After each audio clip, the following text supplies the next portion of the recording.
The pressure cooker of Scottish football isn't for everyone, and yesterday Clement had a little bit of a dig at Brendan Rodgers, and the one and only Chris Boyd had a bit of a meltdown. Huge game next week. How much more improvement do you need going to Celtic Park to get that win, do you feel? I don't know improvement. It's a totally different game, but I hear yesterday that they're going to have fun, so we're going to have fun also. It's annoying me a little bit that people can sit behind something and make decisions on these clips and everything. Why are they not being named? Why is all of a sudden that being hid as well? It's not been hid, Chris. If you look at the Scottish Football Association website, it does show you who is sitting in the Masonic Lodge for VAR on a weekly basis. So you need to look at your information before you have your little bit meltdown live on telly. Chris Boyd meltdown once again. With transparency. If you've got people there that are sitting here making up these clips to say, and by the way, because you know what it's like, as soon as that table come out, or you've had decisions against you, that team's had decisions against you, it all kicks off. So why are these people able to sit behind a desk, whatever it may be, and nobody knows who they are? It's not right. Chris Sutton's sitting looking at him going, he's flipped his lid again, hasn't he? He's flipped his lid. He's completely flipped his lid. Right, it's not right for me.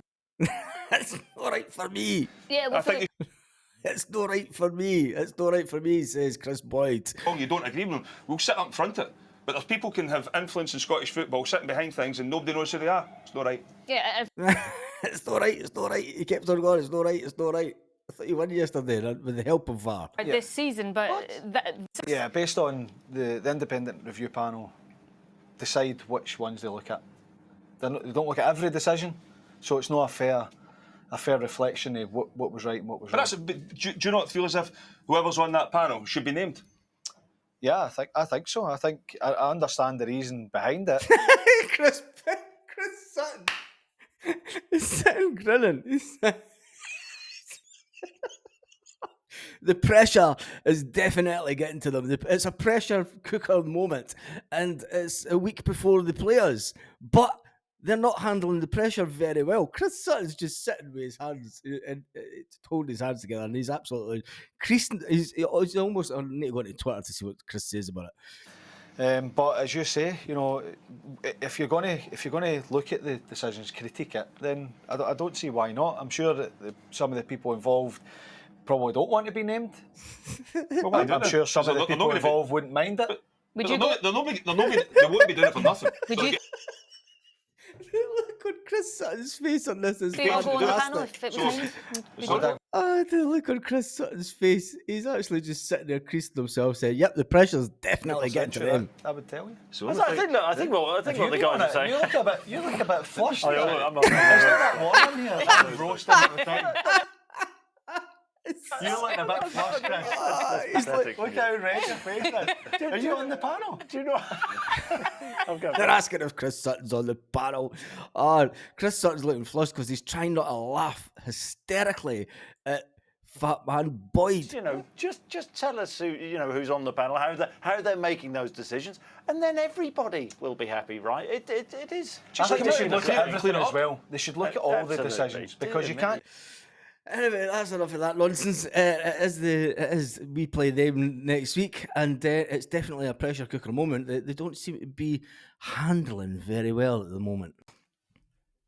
The discussion was always going to then turn to obviously the game next week, and as it has, and as it is today, it is all about Celtic Rangers this week. It is the biggest game of the season until the next big game of the season, which is the cup final. But if Celtic win, they go 6 points clear. It's as simple as that. If Celtic win, they go 6 points clear. I did say that Celtic would probably win the league by about 6 or 7 points. If we draw, it's not a bad deal.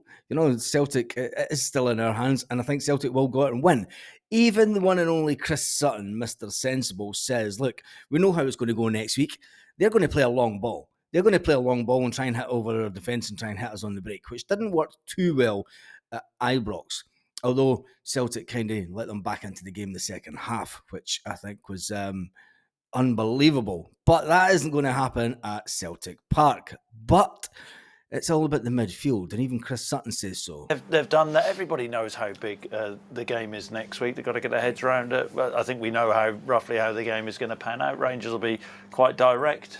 I think that midfield area is going to be the key next Yeah. week. And Celtic yesterday, their big three in there playing well. They'll take great confidence from that, but it's very difficult to predict because what do we know from this season?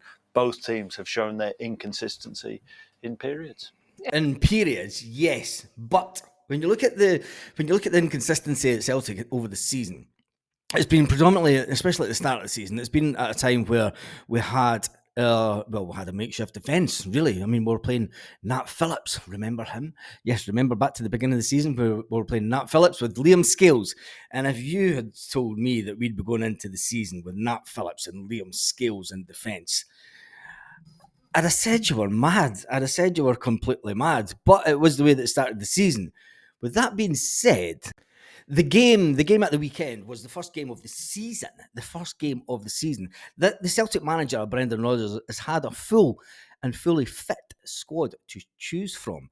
And it's shown with the way that the Celtic played at the weekend. It showed you the intensity, because let's face it, during this season, we've had pretty much a first good half or a good or a bad first half, and then we've never had sort of two halves where we've played. Well, look, there's many games this season where we've played absolutely terrible the first half, and then Brendan Rodgers has had a really good kick at the players at half time. He's had his say with them, and then they've came out and been on fire the second half.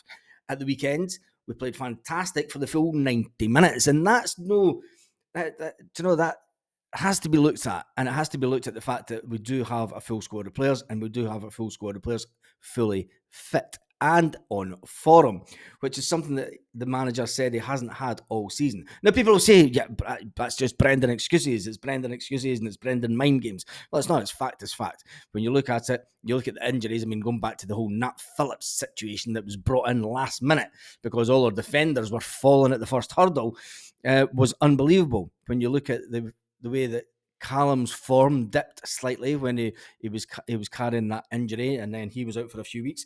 And then everyone was complaining. Everyone was complaining that Callum McGregor should not be playing. He wasn't fit enough. He was terrible. He was giving the ball away. And then when he's out the team, you realise how much you miss Callum McGregor. Now, he was brought back into the team. He was brought in for 60 minutes. People was then saying, he shouldn't have played. He shouldn't play. He's not fully fit. You've got to get him back up to match fitness. And look at him yesterday, on Saturday. His match fitness was perfect. He made some absolutely fantastic tackles. He gave the ball away at the edge of the box, the Hearts box, but he raced back and tackled two Hearts players. Now, back talking about the mind games that's been going on with, obviously, Brendan Rodgers and Clement. Brendan Rodgers did say after the game at the weekend that he says we'll look forward to next week and we can have a bit of fun because it is all in our hands and we can have a bit of fun on the pitch. So, just go out and play your football till it's now the end of the season. The Rangers manager was not impressed at the "we can have a bit of fun" comment, and he said, "I would never say something like that about an opponent." He says it wasn't very sporting. This is the manager who only just a few weeks ago refused to shake hands with an opponent. Refused to shake hands with an opponent when his team dropped points. Turned and run up the tunnel. Live on television. Yes, live on television. And this is the man that says Brendan Rodgers has no class, and he would never say that about an opponent. But this is the man who in public refused to do what every manager around the country does. And that's turn and congratulate your opponent for winning and shake the hand of the man who's just beat you. It's gentlemanly. It is gentlemanly, and it's one thing that Clement is not. Anyway, the meltdown for Chris Boy was absolutely fantastic. I think there'll be some more videos coming along today where we talk about everything that's going on, and it's going to be a busy news week with Celtic. There's going to be lots of news stories, so make sure to subscribe to the channel. It is completely free to subscribe to the channel, and there's no monetary value for me if you do subscribe.